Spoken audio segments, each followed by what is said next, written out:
Assalamualaikum warahmatullahi wabarakatuh. Perkenalkan, nama saya Melania Desabrani, NIM 242101713, dan teman saya Putri Wainingsih dengan NIM 204210188. Dan di sini kami akan memaparkan materi UAS, pengembangan bakat dan kreativitas pada anak MI. Untuk materi pertama akan dipaparkan oleh Putri Wainingsih. Kepada Putri Wainingsih, persilakan. Baiklah, saya akan memaparkan materi pertama, yaitu cara pengembangan kreativitas bidang nilai agama dan moral. Yang pertama itu berdoa untuk setiap kegiatan. Ini bertujuan untuk membiasakan anak-anak membaca doa baik itu sebelum dan sesudah beraktivitas, mulai dari ketika hendak makan, ke kamar kecil, hendak tidur, dan lain sebagainya. Kita harus senantiasa bersabar untuk mengingatkan mereka untuk berdoa. Dengan berdoa mereka dapat selalu ingat anak penciptanya. Nah, yang kedua, bergiliran. Biasakan anak-anak untuk dapat bersabar menunggu giliran. Hal ini bisa dilakukan saat hendak makan. Ketika kita akan membagikan makanan, pastikan untuk selalu bergiliran sesuai dari usia mereka. Misalnya dari yang tua terlebih dahulu sebagai kakak, lalu ke adik. Hal ini untuk melatih anak-anak bersabar menunggu giliran dan menghormati orang yang lebih tua. Kebiasaan ini tentunya harus diterapkan tidak hanya di rumah saja, namun di setiap kesempatan, baik di mana saja, kapan saja, dan tempat umum lainnya.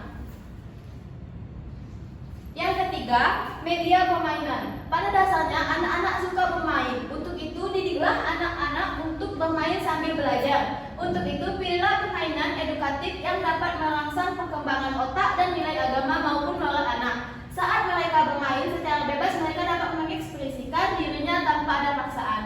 Nah, yang keempat, mengajak anak ke pengajian. Dengan mengajak anak ikut pengajian bisa melatih kemampuan bersosialisasi. Tidak perlu sering, ajaklah jika memang mood mereka sedang baik. Apalagi untuk anak usia dini, terkadang saat mood sedang tidak baik, anak akan rewel dan mengganggu Anda. Biarkan mereka mengenal tempat beribadah, hormat kepada yang lebih tua, belajar di silaturahmi juga. Nah, yang kelima, bacakan buku. Dengan membaca buku tentunya dapat melatih perkembangan otak pada anak dan memperbanyak kosakata pada anak. Pilihlah buku cerita yang bergambar menarik. Sekarang ini banyak sekali yang menjual buku-buku cerita anak tentang pahlawan Islam, kisah para nabi yang bisa menjadi teladan dan contoh baik bagi kehidupan anak-anak.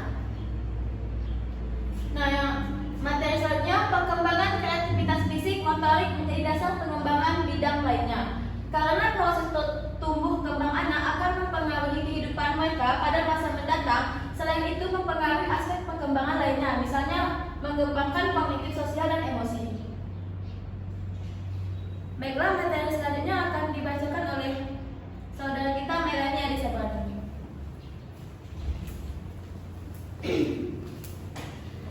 Adapun materi selanjutnya yaitu upaya pengembangan kreativitas bidang kognitif. Yaitu yang pertama ada puzzle. Bermain puzzle adalah cara yang sangat efektif dalam meningkatkan kemampuan kognitif.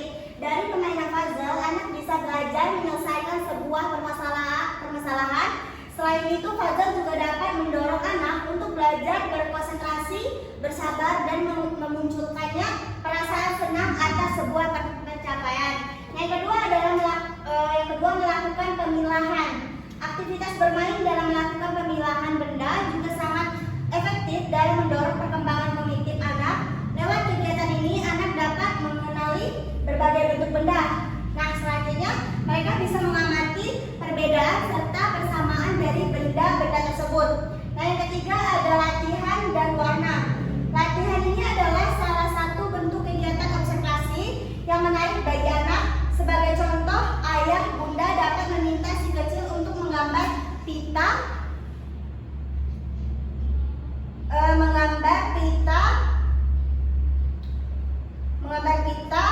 berwarna merah muda di antara tumpukan barang-barang dengan berbagai warna.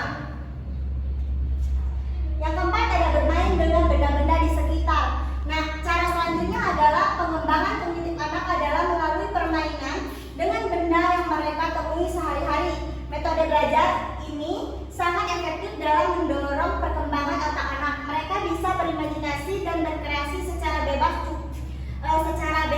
cukup dengan menggunakan peralatan Nah, yang kelima ada bermain game. Metode belajar yang paling menyenangkan bagi seorang anak adalah melalui permainan. Anak bisa belajar banyak hal dari sebuah permainan yang mereka lakukan. Terlebih lagi, permainan tersebut dilakukan bersama-sama dengan teman sebaya. Nah, yang keenam ada membaca. Kebiasaan mengajak anak membaca buku bakal membuat mereka memperoleh kosakata yang banyak.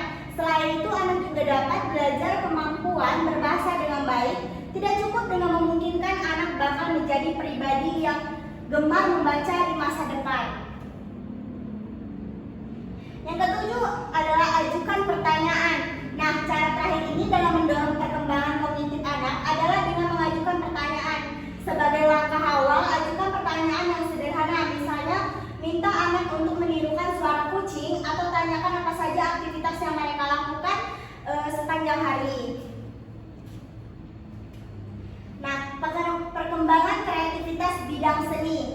Kreativitas siswa dalam bidang seni dapat dilihat dari kegiatan yang dilakukan oleh siswa untuk memacu jiwa seninya. Karena kegiatan menggambar, melipat, melukis, mencat, merobek, merekat, meronceng, menari, bermain dengan alat musik, dan berkreasi mengikuti irama.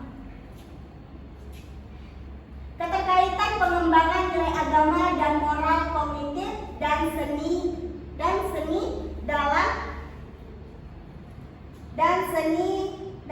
dalam. Yang pertama ada nilai agama dan moral. Seperti contoh, Adam tumbuh dalam keluarga yang menghargai nilai-nilai kebaikan seperti saling menghormati, tolong menolong, dan kejujuran. Nilai-nilai ini menginspirasi Adam untuk membuat lukisan yang menyampaikan pesan positif dan menginspirasi orang lain. Misalnya, ia melukis tentang keindahan alam. Nilai-nilai agama dan moral membentuk dasar etis bagi kreativitas Adam dan membantu menciptakan karya yang bernilai moral.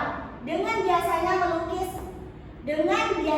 melukis, Adam sangat bersyukur dengan kemampuannya. Nah, yang kedua, kognitif. Seperti contoh, Adam belajar melukis dan terus mengembangkan kemampuan karyanya. Ia belajar teori lukisan, melatih keterampilan teknis, dan belajar mengenali konsep. Pengembangan kognitifnya memungkinkan Adam untuk berpikir secara kreatif dalam menciptakan karya yang baru. Dia dapat menggabungkan unsur-unsur lukisan dengan cara yang unik seperti menambahkan tekstur atau bentuk dan warna. Kemampuan kognitif Adam yang berkembang membantu meningkatkan kreativitasnya dalam menciptakan lukisan yang indah. Nah, yang terakhir ada seni. Adam menemukan seni dalam lukisan. Dalam penampilannya, ia menyampaikan perasaan melalui lukisan. Dia mengapresiasikan kebahagiaan, kesedihan, kegembiraan, atau ketenangan melalui bentuk dan tekstur yang ia lukis. Dalam latihannya, Adam juga mengembangkan keterampilan di mana yang dapat secara spontan menciptakan bentuk yang sangat indah melalui seni lukisan. Adam dapat mengapresiasikan kreativitas dan berbagai keindahan lukisan dengan orang lain. Nah, itulah materi dari kami berdua untuk memenuhi tugas UAS pengembangan bakat dan kreativitas pada anak MI. Sekian dari kami. Wassalamualaikum warahmatullahi